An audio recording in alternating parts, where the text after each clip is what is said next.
just to clear out my mind. Something someday I'll come back to. Some other time. This one's coming out, what, on December 3rd, right? Yep. Well, I believe that's the day that we open up here, so we'll be celebrating on that day. Ooh, all right. And you will be too. What are you got anything planned for the 3rd? My band and I, we're going to be playing at Plaid Room Records, which is like the head coal mine headquarters. Okay. So that'll be cool. All right. And what kind of band you got behind you? Standard rock and roll band, drums, bass. Well, I've got a pedal steel player. Right. I did hear some pedal steel on the record, so that makes sense. Very cool. I think, in fact, it's on Cloud of. Oh no, I heard it on your single "Cloud of Smoke," the one that came up. Yeah. Right. So, tell me about where and when you made Homemade. I assume you made it at home. Yeah, I made it at home when we were locked down, basically. Right. I just started recording stuff, and it turned into an album. And I did it all myself. Besides the steel playing on a few songs, that was mailed in from my buddy Sven Cons. Right. And I just did it all myself. And you like working that way? Yeah. And it's just a lot faster, so every once in a while my radio kind of turns on in my head, and I get really inspired and I write a lot. Right. And I really hit a lick, and it all kind of started on when Emmett Rhodes died. Oh, right. I recorded one of his songs on the day he died, and it sounded right, and it kind of set the pace for everything, and I just kept going. Right. Yeah. And so you're kind of I noticed that the last track on the album, Promises I've Made, has a bit of a power pop feel to it, which is kind of what Emmett is known for, right? That's the only song on the album that I didn't write. That's the Emmett Rhodes song. Oh, that is it. Well, there you go. Yeah. See, I know Fresh as a Daisy and a few other of his tunes, but I don't know all of his stuff. So yeah, that was always my favorite song of his. It's really cool, and it's simple, but with all the layers and stuff, it sounds crazy until you get it all in there, and then you realize he was just a genius. He's one of my heroes. Right. He was how did you discover him? When I was in high school, I had a buddy who tried to trick me and say I found these unreleased Beatles tracks. I thought you were going to say that. And then I did that a bunch of times to other friends. Yep. But that was how I discovered him. And it was actually on a burnt CD. And the song Promises I Made was the first song on it. Like, they were out of order. Right.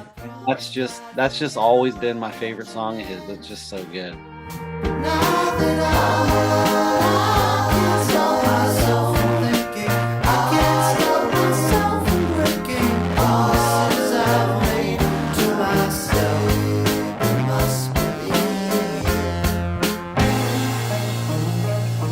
I'm gonna have to go back and listen to his version now. Yeah, it's way better. No. I just gotta widen the thing. But obviously, you are influenced by like the Beatles and the Beach Boys and that kind of stuff from the 60s and early 70s. As a matter of fact, I noticed, to me, Wake Up Brother, the opening track, kind of reminds me of the kind of early 70s Beach, like the Surf's Up era of the band. Is that something that you relate to? First plane climbing up today, dreaming up high above a rain cloud. Woke up feeling most my age, cover up my eyes like an outlaw. Oh yeah, I mean, that's just inside of me forever. I've always been obsessed with Brian Wilson and the Beatles. They're the gospel of everything for me. That's where it all comes from. And I mean, yeah, that's my favorite stuff in the whole world, especially them. Are you looking forward to the Beatles documentary that Peter Jackson's putting out? Oh yeah, I feel like I don't know if I'm ready. Like I know it's going to be life changing. But speaking of the Beatles, your song "Mrs. Fitz" has a really cool kind of Beatle-y vibe, especially the bass line to it. So maybe you can tell me a little bit about that one. Mrs. Fitz loved you all early yesterday. Morning she unexpectedly passed away.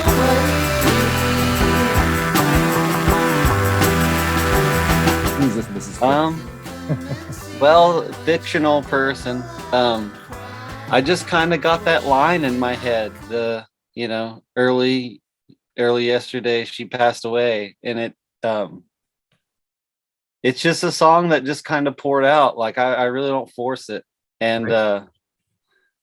I really like that song because it's a poppy song, but it's got a lot of darkness to it, and whenever I add bass to a track, I just try and channel Paul as much as I can because he's Why just not? my favorite bass player ever.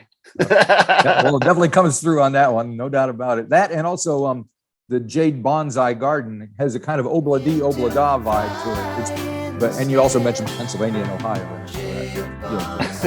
Garden, mushroom house and no snow mountain, darling, nowhere is my home. Blue jay on my banjo wants to rock along. Jade bonsai scarecrow, sing a sailor song. Yeah, I mean, like I said, without trying, that stuff is just so embedded in me. Mhm. And Jade Bonsai Garden, that was kind of my attempt of writing a children's song. Right. And I mean, it's kind of a song that kind of sounds like it's about tripping. Yep. Yeah, I mean, to me, that's kind of like a kid's song. It's just fun. I just, sometimes I listen to it. I'm like, oh, should I put this on the album? It's kind of goofy, but I mean, it's fun. It's a fun song. Well, I think that's kind of how Obla-dee, Obla-da made it on the White Album. There was some discussion about that, I'm sure. But there is kind of a psych feel throughout the whole thing, like a track like Brand New Cut. There's kind of this woozy psychedelic vibe to it. So. Easy, take it slow. I already know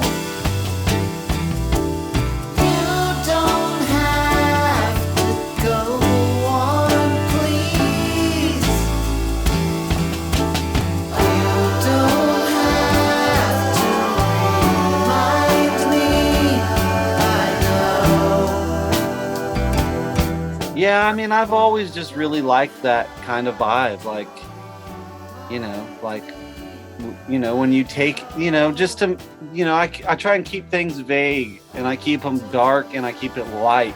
Right. And, you can really take it anywhere. When you listen to it, depending on who you are as a person, you might take it one way or another. And I just try and put all my tricks into the bag when I make a song. It's always really homey, and I've got I've got hillbilly vibes, and I've got Beatles vibes, and that's me. I understand the hillbilly vibes being from the same part of the planet that you were. I grew up listening to country music. I hated country music when I was growing up because it was like what the old folks listened to. And Yeah, I hated it when I was a kid, but I sure love it now. same here. It gets in you. There's no doubt about it. So this is your first kind of, if I'm not mistaken, your kind of first. You've been in a bunch of other bands, kind of garage bands. You play with the Black Keys. So is this tell me why you had to make this record then? I mean, I've already come to that point years ago of, why do I do this? Right. And the only real reason is just because it's just all I've ever known. When I was 14 years old, my radio would just turn on. I try not to think about it too much because I don't want to lose it. Yeah. Just sometimes I just get really inspired, or I have, things inside of me that I need to get out. Yeah. And it just happens. I have these inspiring moments, and I'm just really thankful that my dad taught me how to play guitar. And, There you go. and he always like encouraged me to write. You don't have to just play other people's songs. You can write, you can do it. Anybody could do it. So Yeah. I've always done that. And, when I was really young, my brother kind of took me under his wing and took me on the road and, played shows. Like, I don't know, I had decided long ago that this is what I was going to do. And I was just going to keep doing it, whether anybody cared or not. Gotcha. So, And I got lucky, and somebody's put my record out. there you go.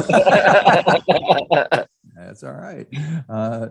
So after the third, you're going to try and put together a tour, do you think? Yeah. I keep things loose, especially with my band. I don't really like crack the whip or worry about things, but we're going to try and think of a safer approach to performing, and maybe doing more private shows. Right. And, I don't know if we're going to go on a tour like a lot of people are doing right now. Yeah. Because we're just small potatoes. So, we can't really control the environment as much as like a bigger band can. Yep. So, yeah, that's just something we're talking about. I have a band and we play, and, Yeah, it's interesting. I've been speaking to a lot of people in the States, and some people just are acting like it's all over and things are back to normal. They seem to be taking some precautions, but that, they're not really thinking that much about it. Whereas other folks are really kind of being very careful. So. Yeah. I don't know. I always come back to, trying to figure out why I do this.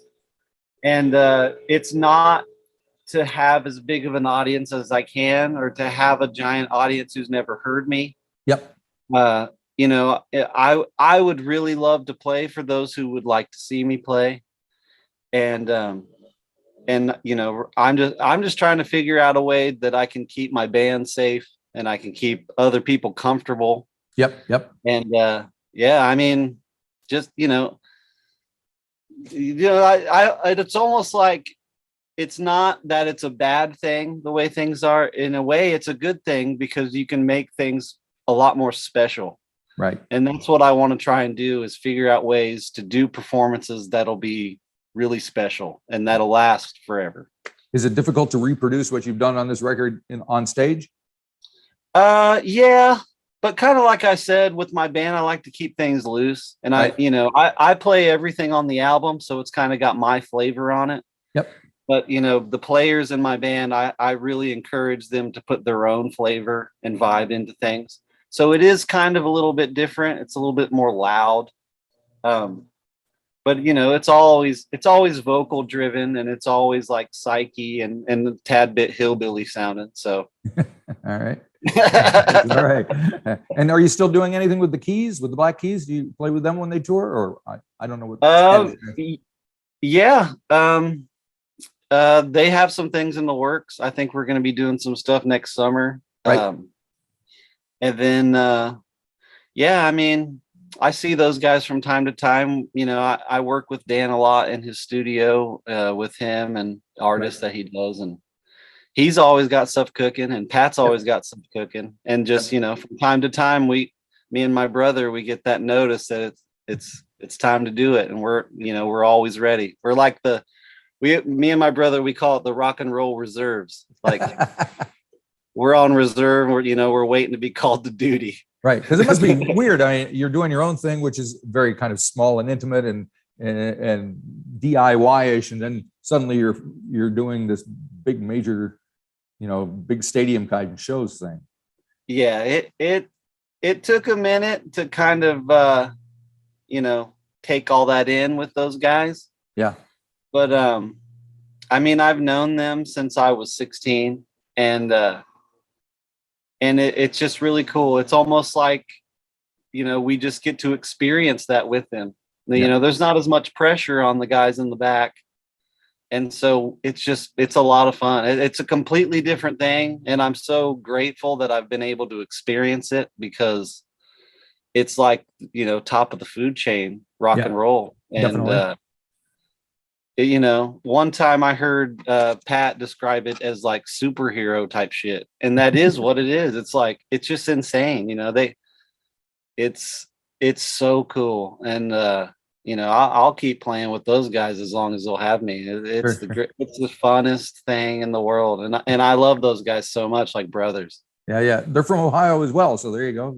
Yeah. I mean, yeah, it's been so trippy to watch them and their journey, and then what they've done and how accomplished they are. It's really inspiring. Yeah. Well, I know they've been here a few times. Have you been in New Zealand with them? I haven't been overseas with them yet, but Okay. I'm hoping that we do something, because that would be so cool. Yeah, it would be fun. Yeah, definitely. We're starving for international acts. We got a lot great local scene, but when the borders open up, it's going to be crazy. So they're starting to announce tours here. So things are looking up. But anyway, thanks for talking to me about all this. Is fantastic. Yeah, absolutely. I hope you have a great December 3rd when the record is released. Are you putting out vinyl as well, or is it digital or CD? Oh yeah, vinyl's the big dog. Yeah, there you go. And we've got this, vinyl and CDs, digital. Nice. Excellent. Well, very good. Thank you very much for talking to me. I appreciate it. Thank you so much. Have a good great one. day. We'll see you. Bye-bye.